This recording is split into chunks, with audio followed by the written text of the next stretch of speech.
Confinement local, fermeture de lieux, de rues ou jauge abaissée dans les commerces.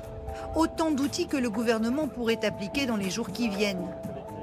20 départements sont sur la sellette et pourraient devoir subir de nouvelles restrictions pour tenter de ralentir l'épidémie.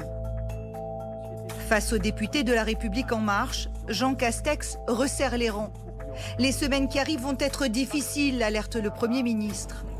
Une perspective douloureuse, appuyée par le président. Il faut tenir encore quelques semaines, 4 à 6 semaines.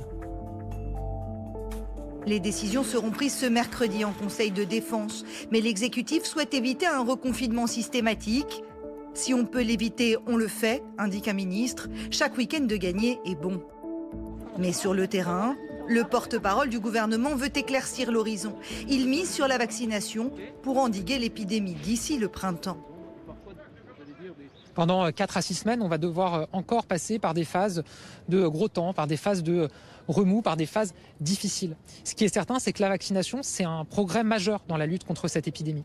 On commence à observer les tout premiers signes de l'impact de la vaccination sur certains publics particulièrement vulnérables. Au mois d'avril, avril-mai, on peut espérer avoir un impact de la vaccination suffisant pour observer une diminution de la pression sur l'hôpital. Et donc, on l'espère, un allègement des restrictions. Mais en attendant, il faut continuer à tenir.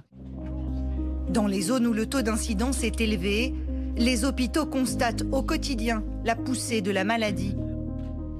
Pour vous donner un ordre d'idée, on avait à peu près 35 malades Covid sur l'ensemble de Saint-Louis, on en a 57 ce matin.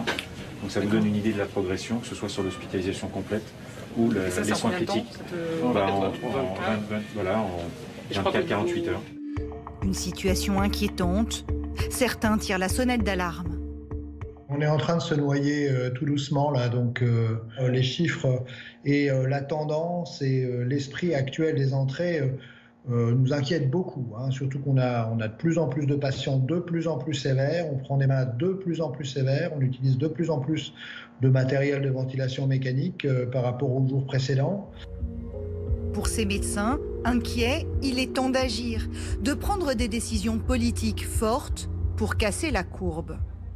Plus on mettra de temps, plus on fera des demi-mesures, moins on sortira de cette pandémie, d'accord ? Bientôt, on va être obligé de voir qui on met en réa ou pas en réa. On va continuer. La courbe ne fait que d'augmenter. Toutes les projections actuelles, d'accord, montrent une augmentation dans les 2 semaines qui vont venir. Et là, on est en train de discuter si éventuellement on pourrait fermer le week-end, mais c'est une blague.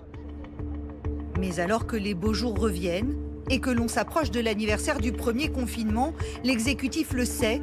Son plus gros problème reste l'adhésion à ces nouvelles mesures. Des décisions prises en Conseil de défense qui seront annoncées jeudi soir.